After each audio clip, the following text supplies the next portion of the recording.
कुछ दिनों से मीरा बहुत परेशान थी। उसकी शादी के बाद जब जब वो अपने मायके अपने भाई भाभीयों से मिलने के लिए जाती तो सब उसे खूब लाड प्यार करते, उसकी खूब खातिरदारी करते। पर कुछ समय से वो उनके नेचर में चेंज देख रही थी, इसीलिए उसका मन भी बहुत उदास था। क्या हुआ बहू, तुम थोड़ी परेशान दिखाई दे रही हो? मुझसे कहो, मैं भी तो तुम्हारी माँ हूँ। माँ जी, शादी से पहले भैया भाभी मेरे से बहुत प्यार से बात करते थे, मेरी छोटी छोटी जरूरतों का बहुत ख्याल रखते थे, मुझे किसी भी चीज की कमी नहीं होने देते थे। पर शादी के बाद मैं जब भी उनसे मिलने जाती हूँ वो मेरे से ठीक से बात ही नहीं करते और यहाँ तक कि मुझसे मिलने भी नहीं आते, और मुझे उन्होंने बुलाना भी बहुत कम कर दिया है। आखिर ऐसा क्या हुआ है जिस वजह से वो लोग मुझसे बात करने से कतराने लगे हैं? हो सकता है बहू ये तुम्हारे मन का वहम हो। पहले तुम उनके साथ रहती थी ना, तो तुम्हें इस बात का एहसास नहीं होता था। अब तुम उनसे दूर हो, इसलिए तो उन्हें ज्यादा याद करने लगी हो, तभी तुम्हारे मन में ऐसे विचार आ रहे हैं। मुझे नहीं लगता कि ऐसा कुछ उनके मन में होगा।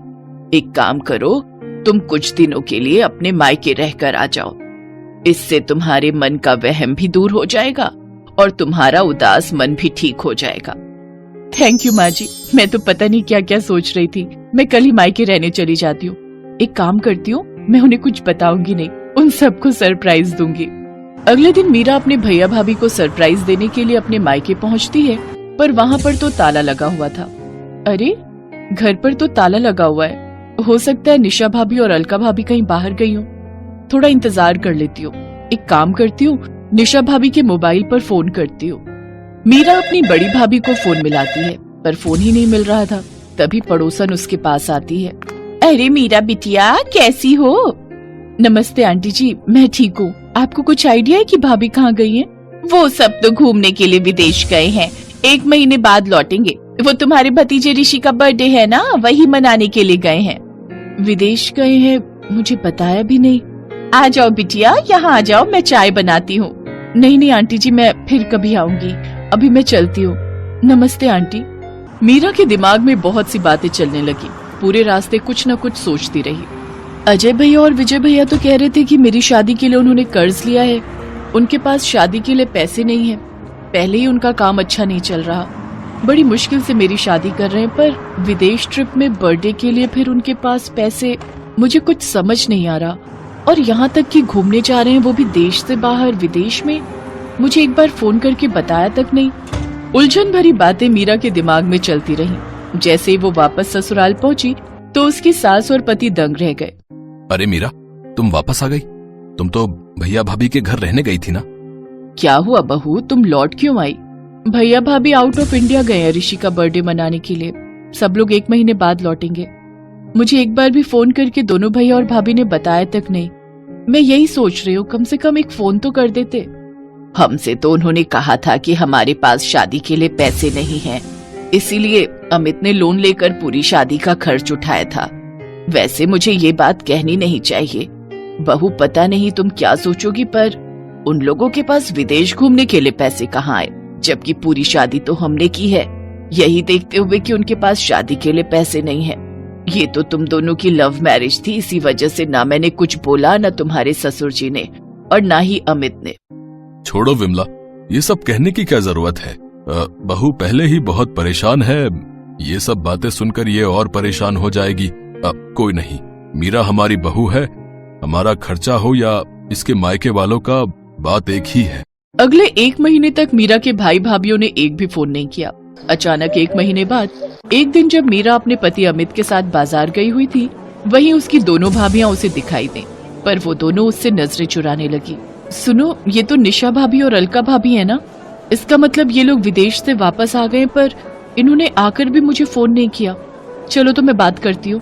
छोड़ो ना मीरा, जब उन्होंने ही तुम्हें याद नहीं किया तो तुम क्यों उनसे बात कर रही हो? रहने दो। नहीं, ऐसे थोड़ी होता है। जरा पूछूं तो, वो मेरी भाभियां हैं, उनसे ये सब पूछने का तो मेरा हक बनता है। रुको, मैं अभी पूछती हूँ। मीरा जैसे ही अपनी दोनों भाभियों के पास जाने लगती है, उसकी भाभियां उसे देखकर इग्नोर करके चली जाती हैं। निशा भाभी, अलका भाभी, इधर। अरे, मुझे देखकर भी अनदेखा कर दिया। मुझे कुछ समझ नहीं आ रहा, आखिर ये माजरा क्या है? मैंने तुम्हें बोला था ना कि मत जाओ। देखो, उन्होंने तुम्हें देखा फिर भी नहीं रुकी। चलो अब घर चलते हैं। मीरा घर आकर सारी बात अपनी सास को बताती है। अब तो ये सब सुनकर मुझे भी कुछ गड़बड़ लग रही है। तुम्हारे भैया भाभी तुम्हें अनदेखा क्यों कर रहे हैं? कुछ दिन इंतजार करो, देखते हैं, क्या पता वो खुद फोन कर लें। अगले कुछ दिनों तक मीरा ने वेट किया, फिर भी किसी का भी फोन उसके मायके से नहीं आया। एक दिन मीरा अपनी सास के साथ किसी काम से बाजार से लौट रही थी, तो रास्ते में उसे अपने पापा के खास वकील दोस्त मिस्टर शर्मा मिल गए, जिनसे उसे एक ऐसी बात पता चली जिसे सुनकर वो और उसकी सास हैरान रह गए। मुझे तो हैरानी हो रही है मीरा बिटिया कि तुम्हारे दोनों भाइयों ने बंटवारे का हिस्सा तुम्हें नहीं दिया, जबकि तुम्हारे पापा तो 3 हिस्से करके गए थे।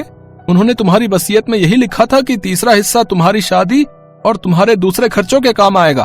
पता नहीं अचानक से तुम्हारे दोनों भाइयों ने मुझे मना कर दिया और मेरी जगह किसी और वकील को हायर कर लिया। मुझे बात ही समझ नहीं आई। अब मैं क्या ही बोलता कि मुझे क्यों हटा रहे हो। मेरा बोलना भी सही नहीं था ना, पर मैं ये तो कहूंगा बेटी कि तुम्हें अपने हक का पैसा लेना चाहिए। वो तुम्हारे पापा की आखिरी इच्छा थी कि तुम्हें भी बंटवारे का हिस्सा मिले। मुझे कहना तो नहीं चाहिए, पर कहीं ना कहीं मुझे लगता है कि तुम्हारे भाई भाभीओं ने तुमसे बेईमानी की है। मैं यकीन नहीं कर सकती कि मेरे अपने सगे भाई मेरे साथ ऐसा करेंगे। वकील अंकल प्लीज मेरी हेल्प कीजिए, ताकि मैं अपने हिस्से के पैसे अपने भाई भाभीओं से ले सकूं। एक बार वो कहते तो सही कि बहन हम तुझे बंटवारे का हिस्सा नहीं देना चाहते, तो मैं हंसते हंसते वो पैसे उन्हें दे देती। अरे मैं तो उनकी सगी बहन हूँ, वो मुझसे जान भी मांगते तो मैं दे देती, पर उन्होंने मुझसे इस तरह झूठ और बेईमानी के सहारे बर्ताव किया है, वो माफी के लायक ही नहीं है। प्लीज अंकल, मुझे किसी भी तरह अपने भाइयों से अपना हिस्सा लेना है। ठीक है, मैं तुम्हारी मदद जरूर करूंगा बेटी। है मीरा, तुमने बिल्कुल सही फैसला लिया है। मैं और बाकी घर के लोग भी तुम्हारे साथ हैं। Thank you mummy ji, thank you so much. मुझे पता है कि आप लोग बहुत अच्छे हैं। आपने खुद ही सारी शादी का खर्च उठाया था, ये बात मैं कैसे भूल सकती हूँ। अब मैं अपने भाई भाभीओं से अपने पापा की जायदाद का हिस्सा जरूर लूंगी, जो वो मेरे लिए छोड़ कर गए हैं। वकील मिस्टर शर्मा की हेल्प से मीरा को अपने पिता की जायदाद में से तीसरा हिस्सा मिल जाता है, जो वो उसके नाम करके गए थे। पर मीरा को इस बात का दुख था कि उसके भाई पैसों के लिए उसके साथ गलत हो गए। आज से मेरा कोई मायका नहीं है। भूल जाना कि आपकी कोई बहन भी थी। ऐसा मत कह मीरा, हमसे गलती हो गई। हाँ मीरा, पैसों के लालच में हम अंधे हो गए थे। नहीं भैया, अब बहुत देर हो चुकी है। प्लीज अब आप मुझसे कभी भी कोई वास्ता मत रखना। थैंक यू शर्मा अंकल, आपने मेरी बहुत हेल्प की। मीरा की आंखों में आंसू थे। उसने हमेशा के लिए अपने भाइयों से मुंह मोड़ लिया। शायद उसके भाई भाभीओं के लिए यही सबसे बड़ी सजा थी।